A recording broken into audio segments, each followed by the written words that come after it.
मीरा आज जल्दी उठ गई क्योंकि आज का दिन उसके लिए बहुत ही महत्वपूर्ण था। अकेलापन दूर करने के लिए अपने लिए जीने का एक कारण घर लेकर आ रही थी।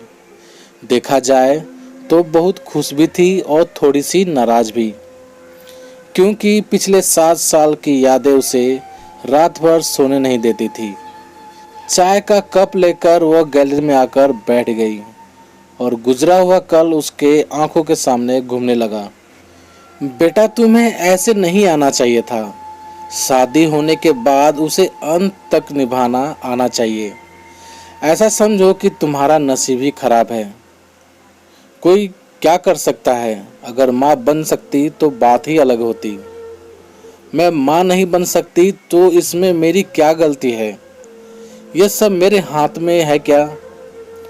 माँ नहीं बन सकती मतलब मैं इंसान नहीं हूँ क्या, या मेरी कोई फीलिंग्स नहीं है। मिनट मिनट में मेरा अपमान करने वाले, मेरा जीना मुश्किल करने वाले लोगों के साथ में मैं ज़िंदगी कैसे बिताऊं। वो जो कहेंगे वो सुनना। मीरा और माँ की ये सब बातें चालू ही थी कि तभी पापा भी आए।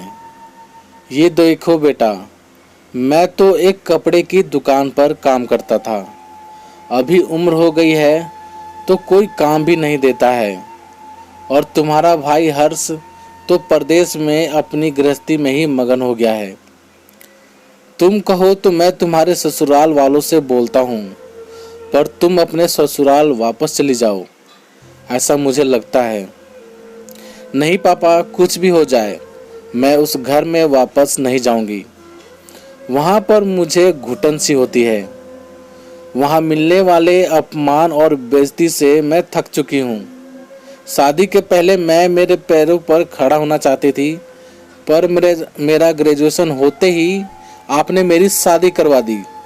तब भी मैंने आपके दबाव में आकर शादी की, पर अभी जब मुझे आपके सहारे की ज़रूरत है तो आप पीछे हट रहे हो। शादी के बाद लड़की ससुराल में ही शोभा बढ़ाती है। मायके में 4 दिन ही अच्छा लगता है मीरा। लोग क्या बोलेंगे। शादी कोई खेल नहीं है बेटा। पापा गुस्से में ही बोल रहे थे। उस घर वापस जाना अब मुमकिन नहीं है पापा। मैं आने के पहले से ही डिवोर्स पेपर पर सिग्नेचर करके आई थी, क्योंकि उन लोगों को सिर्फ मुझसे बच्चा चाहिए था जो मैं उन्हें नहीं दे सकती। अरे इतना बड़ा निर्णय लेने से पहले हमें एक बार पूछना तो चाहिए था ना। जन्मदाता हैं हम तुम्हारे। पापा शादी होने के बाद में आपको बताती थी और माँ को भी कि कैसा बर्ताव होता है मेरे साथ। वहाँ पर 2 साल में कभी मुझे मेरे मन मुताबिक रहने नहीं दिया।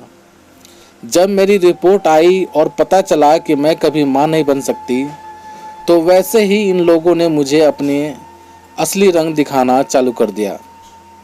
कैसे रहूँगी मैं ऐसे माहौल में। और इस सब से भागकर अपनी ज़िंदगी ख़त्म करने वालों में से मैं नहीं हूँ। यह देखो बेटा, हर्ष के दिए हुए पैसों से ही मेरा और तुम्हारे माँ का जैसे तैसे खर्च चलता है। उसमें तुम्हारा खर्चा उठाना थोड़ा सा कठिन होगा। डिवोर्स पेपर पर साइन करने से पहले इन सब का विचार मैंने किया था। मेरे पास सोने के गहने हैं, मैं वो लेकर आई हूँ। और एजुकेशन लोन लेकर मैं 6 महीने का एक कोर्स करने वाली हूँ, जिसकी आज मार्केट में बहुत मांग है। उसके बाद मुझे अच्छी कंपनी में नौकरी मिल सकती है। मैं आपके ऊपर आर्थिक बोझ नहीं डालूंगी पापा। मुझे जीवन जीना है, संघर्ष करूंगी और कमाऊंगी। विश्वास कीजिए मेरा। सब लोग क्या बोलेंगे बेटा, क्या जवाब दोगी उन्हें। माँ आंखों का पानी छिपाते हुए बोली। माँ बोलती थी कि वक्त आया तो सच क्या है बोल देना चाहिए। जब ससुराल में मेरे साथ जानवरों के जैसा बर्ताव हो रहा था, तब कहाँ गए थे ये लोग। समाज में बड़ा करो, शादी कर दो, बस इतनी ही जिम्मेदारी समझते हैं। बेटियों को बड़ा करके योग्य पढ़ाई देकर खुद के पैरों पर खड़ा करना यह माता पिता की ही जिम्मेदारी होती है, ताकि आगे जाकर कभी खराब हालत हो तो उसे इस्तेमाल कर सके।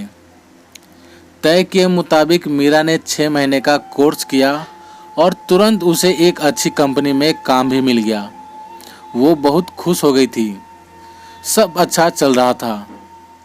बीच में छुट्टी लेकर माता पिता को पर्यटन स्थल पर घुमाने लेकर जाती थी। तभी मीरा के माता पिता बीच में ही दूसरी शादी की बात छेड़ देते थे। कई बार तो लड़कों को देखने के लिए भी बुलाया करते थे। एक लड़का तो डिवोर्स हुआ था, तभी उसे स्वीकारने के लिए तैयार था। पर पहली शादी ने ही इतने दुख दिए थे कि दूसरी शादी के लिए उसका मन तैयार ही नहीं था। ऐसा कितने दिनों तक अकेली रहोगी? जब तक हम दोनों हैं तब तक ठीक है, पर हमारे जाने के बाद तुम्हारा क्या होगा, सोचा है कभी? उम्र भी कितनी कम है अभी तुम्हारी। ऐसा उसके पापा उसे समझा रहे थे। माँ पापा, आप दोनों मेरी शादी का विचार करना बंद कर दीजिए। आप दोनों को खुश देखकर मैं खुश होती हूँ। मेरे दोस्त सहेलियाँ हैं ना मेरे साथ, क्यों करनी है दूसरी शादी भला? इतना आसान नहीं है बेटा, एक उम्र के बाद अकेलापन काटने को दौड़ता है, माँ बोली। और सच भी हुआ उनका ऐसा बोलना। आगे 2 साल में पहले माँ और 6 महीने में ही पापा का निधन हो गया। मीरा अब अकेली हो गई। एक दिन उसका भाई हर्ष और उसकी पत्नी आए और साथ में चलो बोलकर औपचारिकता पूरी की। पर मुझे उनके साथ जाकर वापस बोझ नहीं बनना था। मदद के वक्त मेरे साथ खड़े रहना, इतना बोलकर मैंने उनको जवाब दिया। ऑफिस का काम और बहुत सारे दोस्त, लगभग सभी दोस्तों की शादी हो गई थी और वो अपने अपने गृहस्थी में मगन हो गए थे। जीने के लिए कोई लक्ष्य मिल ही नहीं रहा था उसे। छुट्टी के दिन ऐसे ही एक मैगजीन पढ़ते समय उसे सिंगल मॉम पर एक बात पढ़ने के लिए मिली और उसे जीने का उद्देश्य भी मिल गया। उसने उसी दिन तय किया और एक 10 साल की लड़की को गोद लेने का प्रयास चालू किया। प्रक्रिया बहुत बड़ी थी, पर बोलते हैं ना, मन में इच्छा हो तो रास्ता मिल ही जाता है। वैसे वो प्रक्रिया पूरी हो गई और आज वही दिन था कि वो उस लड़की को लेने के लिए अनाथ आश्रम जाने वाली थी।